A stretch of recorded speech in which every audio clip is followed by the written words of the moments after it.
بسم اللہ الرحمن الرحیم۔ اللہ کے نام سے شروع جو نہایت مہربان رحم والا۔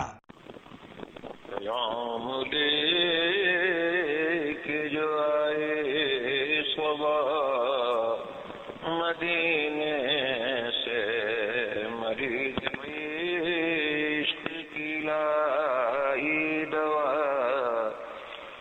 مدینے سے۔ الحمدللہ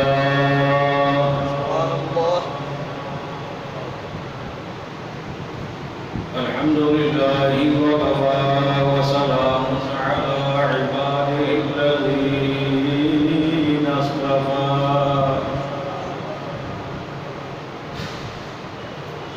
أما بعد فأعوذ بالله من الشيطان الرجيم،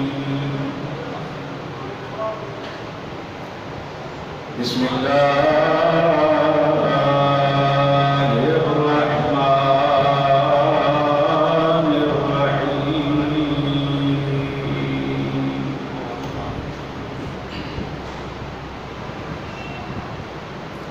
اليوم أكملت لكم دينكم وأتممت عليكم نعمتي ورضيت لكم الإسلام دينا، صدق الله مولانا العظيم.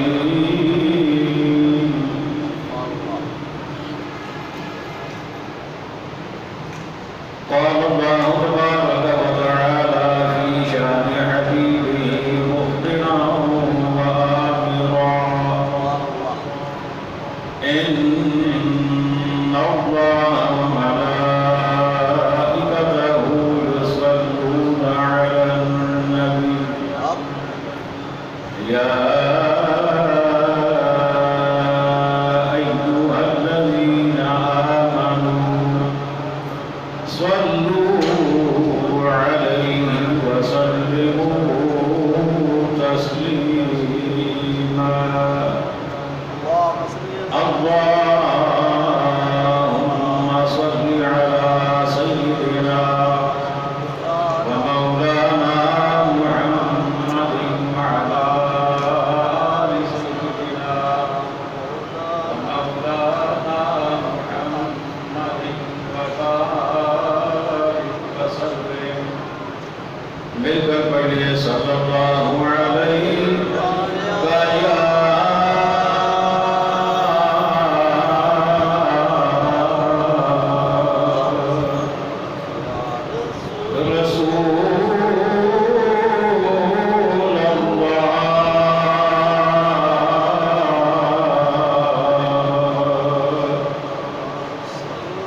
وسلم عليه يا حبيب الله، صلى الله عليك يا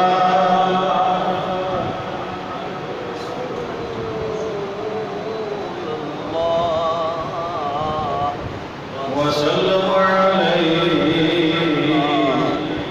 يا حبيب الله.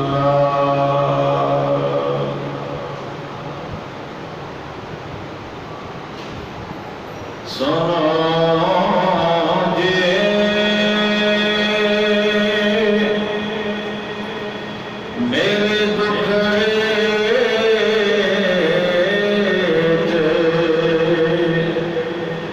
سناوا یا رسول اللہ،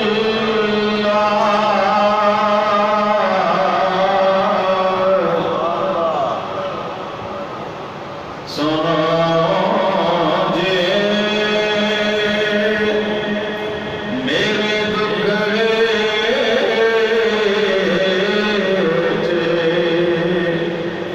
سنا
مر نہ جا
لیکن آپ میرا ساتھ نہیں دے رہے. بے شک سبحان اللہ ماشاء اللہ جی. یا رسول اللہ کہنے میں بھی اگر آپ سبحان کھل کر اللہ نہیں بولتے تو پھر کہاں بولیں گے؟ یا رسول اللہ ماشاء اللہ بے شک اور یہ تو ساری دعائیں ہیں، بے شک سبحان اللہ التجائیں ہیں، بے شک آقا کی بارگاہ میں صدائیں ہیں. بے شک سبحان اللہ ماشاء اللہ. اللہ اکبر. حضرات گرامی،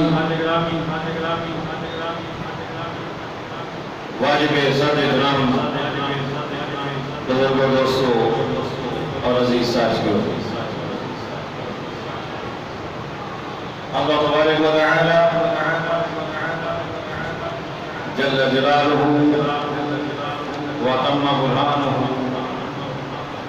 وأعظم شانہ کے مقدس، مطہر اور مبارک کلام مجید میں سے سورۃ المائدہ کی آیت نمبر 3 کا کچھ حصہ تلاوت کرنے کی سعادت خالق کائنات نے مجھے عطا فرمائی اور آپ نے سننے کا شرف حاصل فرمایا. بے شک سبحان اللہ. وقت انتہائی مختصر ہے، خطاب نہیں ہے، ایک میسج ہے، بے شک سبحان اللہ. ایک آگاہی ہے. دین مصطفیٰ سے ایک معلومات حاصل کرنے کا ارادہ ہے. رب کائنات نے ارشاد فرمایا الیوم اکملت لکم دینکم. نبی دو عالم علیہ السلام نے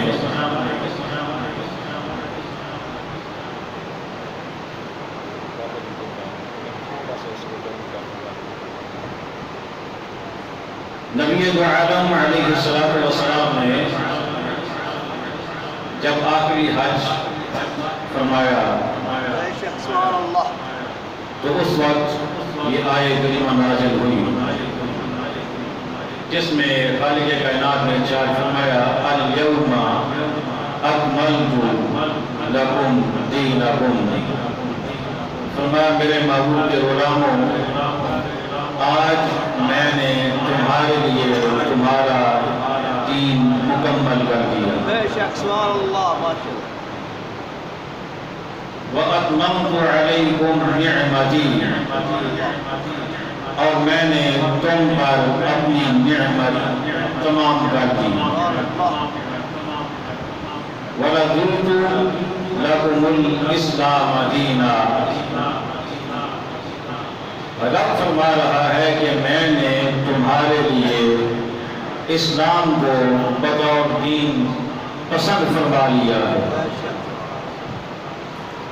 میں نے تمہارے لیے اسلام کو بطور دین پسند فرما لیا. مجھے بولیے پسند فرما لیا.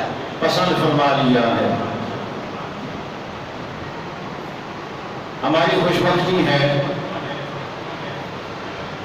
کہ ہم نے ایسے گھروں میں آنکھ کھولی، ایسے والدین کے ہاں ہمارا جنم ہوا کہ جو الحمدللہ ثم الحمدللہ نسلوں سے اسلام کو پسند فرما چکے تھے. بے شک یہ ہماری خوش نصیبی ہے. بے شک سبحان اللہ. اس دین کو وہ پسند کر چکے تھے جس دین کو رب نے اپنے بندوں کے لیے پسند فرمایا. یہ اس کی کرم نوازی، ورنہ اگر وہ ہمیں کہیں اور پیدا کر دیتا تو شاید ہم بغیر سوچے سمجھے اسی دین پہ چلتے رہتے. یہ اس کی کرم نوازی ہے. اس نے تو کرم کر دیا. اب ہمارے اوپر یہ لازم ہے کہ جس دین کو رب نے ہمارے لیے پسند بھی فرمایا اور ہمیں وہ دین عطا بھی فرمایا، ہم اس دین کی قدر کریں. بے شک سبحان اللہ. اب یہ ہمارے اوپر مجھے بولیے نا، فرض ہے، لازم ہے، ضروری ہے۔ اگر ہم مسلمان کہلوا کر غیروں کا حلیہ اپنائیں، غیروں کا شعار اپنائیں، غیروں کی پہچان اپنے اوپر نافذ کریں اور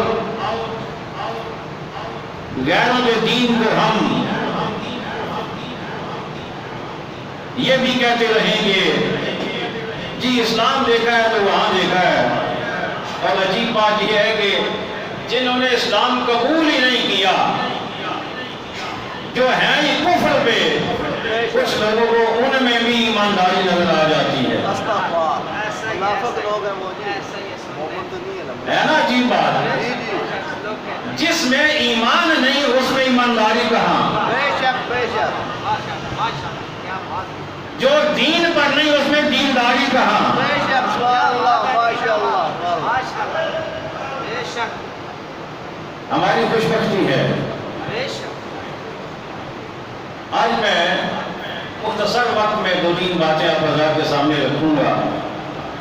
مجھے بڑا اچھا لگتا ہے جب ہمارے وزیر اعظم صاحب ریاست مدینہ کا نام لیتے ہیں، کہیے نا سبحان اللہ، اس لیے کہ ہماری تو ساری پہاڑی ریاست مدینہ کے بے ساتھ، شک، سبحان اللہ، ماشاء اللہ، جب کوئی نام لیتا ہے ریاست مدینہ کا ہمارا دل کھل جاتا ہے، بے شک، سبحان اللہ، ماشاء ہماری پیشانی کشادہ ہو جاتی ہے، اللہ، ہمارا دل بھولے نہیں سماتا، بے شک، اس لیے کہ ریاست مدینہ کا نام آئے تو ہمارے دل میں ٹھنڈک پڑ جاتی ہے۔ سبحان اللہ، بے شک، ابھی ہمارے وزیر اعظم صاحب نے امریکہ کا دورہ کیا، وہاں بھی ریاست مدینہ کی بات کی، اقلیتوں کے حقوق کی بات کی۔ میں نے سوچا چلو کچھ ریاست مدینہ کا تعارف میں بھی آپ کو کروا دوں۔ اس میں کوئی شک نہیں کہ اقلیتوں کے جتنے حقوق اسلام دیتا ہے اتنا نہ کوئی دے سکتا ہے نہ کسی نے دی ہے، اور ہم نے کبھی اس پہ ماتھے پہ بل نہیں آنے دیا۔ ہمارے دل میں کبھی تنگی نہیں آئی کہ اقلیتوں کو حقوق کیوں مل رہے ہیں۔ گجرخان میں پہلے ایک چرچ تھا، اب 2 ہو گئے۔ ہم نے کبھی احتجاج کیا؟ بولیے تو صحیح نا، کبھی ہم نے احتجاج کیا کہ جی پہلے پوسٹ آفس کے ساتھ تھا ایک، اب وہ آگے گلیانہ موڑ کے پاس ایک اور کو بن گیا، ہم نے کبھی احتجاج نہیں کیا۔ ہم نے کبھی ان عبادت سے روکا، ہم نے کبھی ان کے معاملے میں ٹانگ اڑائی، اس لیے کہ اسلام نے ہمیں حق دیا ہے۔ وہ مسلمانوں کے ملک میں رہ بھی سکتے ہیں، وہ اپنی عبادت گاہیں بنا بھی سکتے ہیں، وہ ان میں عبادت کر بھی سکتے ہیں، یہ حق اسلام نے دیا ہے۔ لیکن اسلام اس وقت حق چھین لیتا ہے جب کوئی اسلام کو آنکھیں دکھاتا ہے۔ اسلام حق دیتا ہے لیکن تب دیتا ہے جب اگلے کی آنکھیں یوں ہیں۔ جب اسلام کے سامنے اس کی آنکھیں جھکی ہوں، اس کی گردن جھکی ہو، وہ اسلام کو سپیریئر مانے، جب وہ اسلام کو اعلیٰ مانے، عرفہ مانے، اور اپنے آپ کو اسلام کے تابع مانے، اسلام کی مان کے چلے، دین پہ اپنے بے شک چلے، لیکن اسلام کو آگے نہ دکھائے، اسلام انہیں حق دیتا ہے۔ یہ ریاست مدینہ کا اصول ہے۔ کس کا؟ مجھے بولیے، ریاست مدینہ کا۔ اب آئیے، جب آقا کریم علیہ السلام ہجرت فرما کر مدینہ طیبہ تشریف لے گئے تو وہاں پر یہودیوں کے 3 قبیلے تھے۔ کتنے؟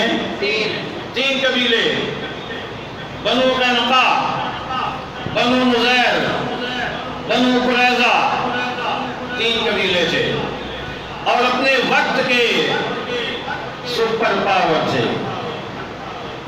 علاقے میں اس لوکیلٹی میں اپنے آپ کو سپر پاور سمجھتے تھے. کاروبار سارا ان کے پاس تھا, مال ان کے پاس تھا, دولت ان کے پاس تھی, پیسہ ان کے پاس تھا, طاقت ان کے پاس تھی, اسلحہ ان کے پاس تھا, افرادی قوت ان کے پاس تھی. وہ اپنے جیسا کسی کو سمجھتے نہیں تھے. لیکن جب میرے آقا تشریف لے گئے, سبحان اللہ, بے شک, سبحان اللہ, کیا بات ہے, ماشاء جب میرے آقا گئے سبحان اللہ, مرکز میں میرے آقا, سبحان اللہ, بے شک, سبحان اللہ. مرکز میں میرے آقا, میرے آقا. سبحان اللہ, میرے آقا نے فرمایا تم بے شک اپنے زوم میں بڑے ہو, بے شک سبحان اللہ. لیکن اب تم ہمارے تابع ہو کے رہو گے. بے شک سبحان اللہ. اب میں تمہیں حق دیتا ہوں. ایک معاہدہ ہوا, اس معاہدے میں جو شرائط تھیں ان میں ایک شرط یہ تھی, یہودیوں کو مذہبی آزادی رہے گی, مذہبی آزادی حاصل رہے گی. ان کے مذہبی رسوم میں کوئی دخل اندازی نہیں کی جائے گی. ایک شرط یہ تھی اس میں, وہ اپنی عبادت گاہیں بنائیں, عبادت کریں, کوئی اس میں مداخلت نہیں کرے گا. دوسری شرط یہ تھی, یہودی اور مسلمان باہم دوستانہ برتاؤ رکھیں گے, فرینڈشپ رکھیں گے, دوستی رکھیں گے, لیکن یہ قلبی دوستی نہیں, بے شک دلی نہیں. یہ ضرورتی اور وقتی ہے. دل سے کسی کافر کی قدر نہیں کرنی. نہیں کرنی. بے شک. اس لیے کہ میرے رب کا اعلان ہے, وَلِلَّهِ الْعِزَّةُ وَلِرَسُولِهِ وَلِلْمُؤْمِنِينَ. سبحان اللہ. بے شک سبحان اللہ, عزت صرف تین کی ہوگی, چوتھے کی عزت نہیں ہے. بے شک سبحان اللہ. ماشاء اللہ, ماشاء اللہ, عزت صرف دین کی ہے. بولیے تو صحیح نا, یہی ہے, تین کی, چوتھے کی عزت نہیں. وہ تین کون؟ پہلا میرا رب, بے شک وَلِلَّهِ الْعِزَّةُ, عزت اللہ کے لیے, بے شک وَلِرَسُولِهِ, اور پھر عزت کا حقدار رسول اللہ صلی اللہ رسول اللہ صلی اللہ تعالیٰ علیہ وسلم. اور تیسرے نمبر پہ وَلِلْمُؤْمِنِينَ, سبحان اللہ, عزت ایمان والوں کی. بے شک سبحان اللہ. غیر مسلم سے, اقلیت سے آپ کاروبار کر سکتے ہیں, آپ ان کے ساتھ کھا پی سکتے ہیں, آپ ان کے ساتھ اٹھ بیٹھ سکتے ہیں. وہ اگر پڑوسی ہوں تو آپ ان کی مدد بہت ضرورت کر سکتے ہیں, لیکن انہیں یہ احساس دلاتے رہنا ضروری ہے کہ میں تم سے بہتر ہوں کیونکہ میں مسلمان ہوں. سبحان اللہ. بے شک ماشاء اللہ, ماشاء اللہ, سبحان ماشاء اللہ. اللہ, یہ باور کرانا ضروری ہے. بے شک یہ نہیں کہ انہیں آپ عزت کرو کہ جی وہ جی آپ سپر پاور ہیں جی, یہ نہیں. اسلام یہ مثال نہیں کرتا. بے شک, سپر پاور اسلام, بے شک سبحان اللہ. سپر پاور اسلام, مجھے بولیے, سپر پاور اسلام. اگر ایک طرف 1,00,000 کافر ہو, اسلحے سے لیس ہو اور فوجوں کا انبار لگا ہو, ایک طرف ایک مسلمان ہو, وہ ایک سپر پاور ہوگا, وہ 1,00,000 نہیں ہوں گے. سبحان اللہ, ماشاء اللہ, بے شک, بے شک, اس لیے کہ اس کے پاس دین ہے, سبحان اللہ, اس کے پاس دین دین ہے. مسلمان سپر پاور. میرے آقا صلی اللہ علیہ وسلم نے فرمایا کہ تم مسلمان تمہارے ساتھ دوستانہ معاملات رکھیں گے, تم ان کے ساتھ رکھنا. پھر آقا نے فرمایا یہودی یا مسلمانوں کو کسی سے لڑائی پیش آ جائے تو دونوں ایک دوسرے کی مدد کریں گے. پھر آقا صلی اللہ علیہ وسلم نے فرمایا اگر کوئی باہر سے آ کر مدینہ پر حملہ کرے تو دونوں مل کر مقابلہ کریں گے, دفاع کریں گے. پھر آقا صلی اللہ علیہ وسلم نے فرمایا مسلمانوں اور یہودیوں میں سے کوئی بھی قریش کو پناہ نہیں دے گا, ان کے ساتھ کوئی تعاون نہیں کرے گا. یہ تھا معاہدہ. اب یہ معاہدہ چلتا رہا. یہ کب ہوا جی؟ ہجرت مدینہ کے وقت. اور ابھی 1.5 سال یا 2 سال گزرے تھے تو یہودیوں نے مخالفت کر کے معاہدے کو توڑ دیا. ایک قبیلے نے, جس قبیلے کا نام تھا بنو قینقاع, اور انہوں نے کیا کیا تھا, ایک مسلمان خاتون کسی ضرورت سے بازار میں گئی, چہرے پہ نقاب تھا, کسی دکان میں گئی, یہودیوں کی دکانیں تھیں, انہوں نے اسے نقاب اتارنے کے لیے کہا. کافی سارے اوباش وہاں پہ موجود تھے. اس خاتون نے جب نقاب نہ اتارا تو انہوں نے کچھ ایسا کیا کہ اس کا جو قمیض کا جو پچھلا حصہ تھا وہ کسی چیز سے باندھ دیا. جب وہ بیچاری اٹھی تو اس کا پردہ ہٹ گیا اور بے پردہ ہو گئی. اب اسے چیخ ماری. باہر سے ایک مسلمان گزر رہا تھا نوجوان. جب اس نے سنا وہ آیا, اس نے آ کر یہودی کو قتل کر دیا. اس نے آ کر یہودی کو مجھے بولیے قتل کر دیا. یہاں سے سبق یہ ملتا ہے کہ مسلمان وہ ہوتا ہے جو ایک مسلمان خاتون پر بھی اگر زیادتی ہو, اگر اسے تنگ کیا جائے تو وہ اس کا بدلہ لے. قتل کیا. اب وہ زیادہ تھے, انہوں نے اس مسلمان کو قتل کر دیا. جب انہوں نے قتل کیا, میرے آقا کریم علیہ الصلوۃ والسلام تشریف لے گئے ان کے پاس. فرمایا ہمارا تمہارا معاہدہ تھا, تم نے معاہدے کی خلاف ورزی کی ہے. پہلی بات یہ ہے کہ تم نے خاتون کے ساتھ زیادتی کی, اور دوسری بات یہ کہ تم نے ہمارا بندہ قتل کیا. انہوں نے بجائے اس کے کہ آگے سے معذرت کرتے, اس سے پہلے آقا کریم صلی اللہ علیہ وسلم جنگ بدر جیت چکے تھے, کفار کو شکست دے چکے تھے. ان یہودیوں نے کہا اے محمد صلی اللہ تعالی علیہ وآلہ وسلم, انہوں نے کہا کہ شاید قریش والوں سے جیت کر آپ یہ سمجھنے لگے ہیں کہ ہم بڑے طاقتور ہو گئے ہیں, ہمارا کوئی مقابلہ نہیں کر سکتا. ابھی یہودیوں کے ساتھ پالا نہیں پڑا آپ کا. اگر مقابلہ ہوا تو آپ کو پتہ چل جائے گا کہ جنگ ہوتی کیا ہے. وہ مکہ والے وہ ماہر نہیں تھے جنگ میں, انہیں مہارت نہیں تھی جنگ کی. ہمیں آنکھیں دکھانے کی کوشش نہ کرو. میرے آقا نے فرمایا اچھا اگر یہ بات ہے تو پھر تیار ہو جاؤ. یہ ریاست مدینہ ہے. کیا ہے؟ مجھے بولیے ریاست مدینہ. میرے آقا نے انہیں دوستی کا بھی پیغام دیا تھا, میرے آقا نے ان کی حفاظت کرنے کا بھی پیغام دیا تھا, میرے آقا نے ان کے ساتھ سلو بھی کی تھی, میرے آقا نے انہیں مذہبی آزادی بھی دی تھی. یہ بھی ریاست مدینہ ہے. لیکن جب وہ اسلام کی آنکھوں میں آنکھیں ڈالنے لگے تو میرے آقا نے فرمایا آپ پھر تیار ہو جاؤ. یہ بھی ریاست مدینہ ہے. میرے آقا نے غلاموں کو حکم دیا, غلاموں نکلو باہر, اٹھا لو تلواریں, پہن لو جنگی لباس. مسلمانوں نے آ کر ان کے کلے کا محاصرہ کر لیا.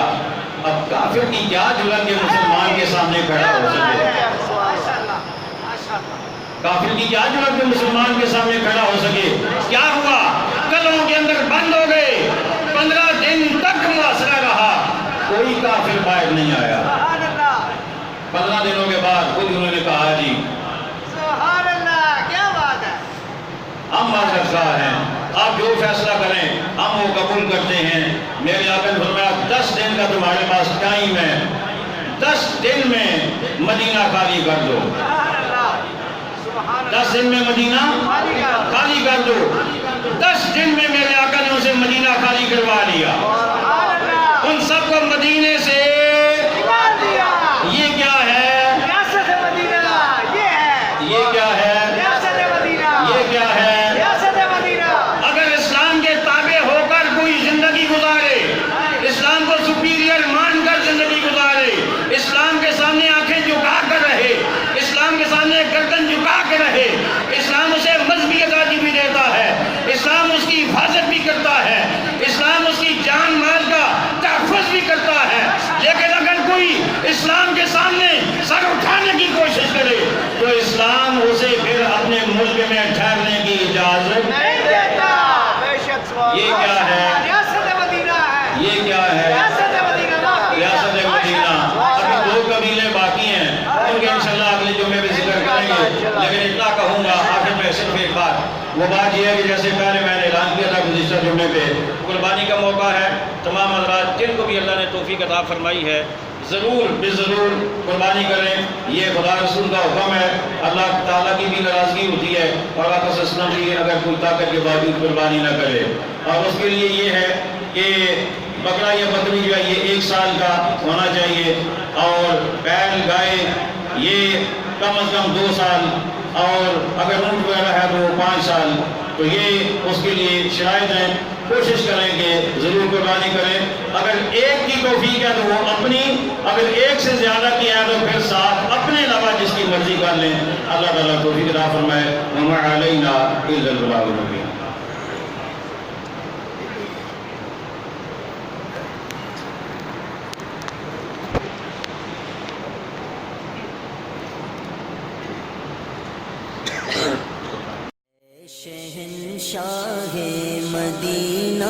الصلاۃ والسلام شہنشاہ مدینہ الصلاۃ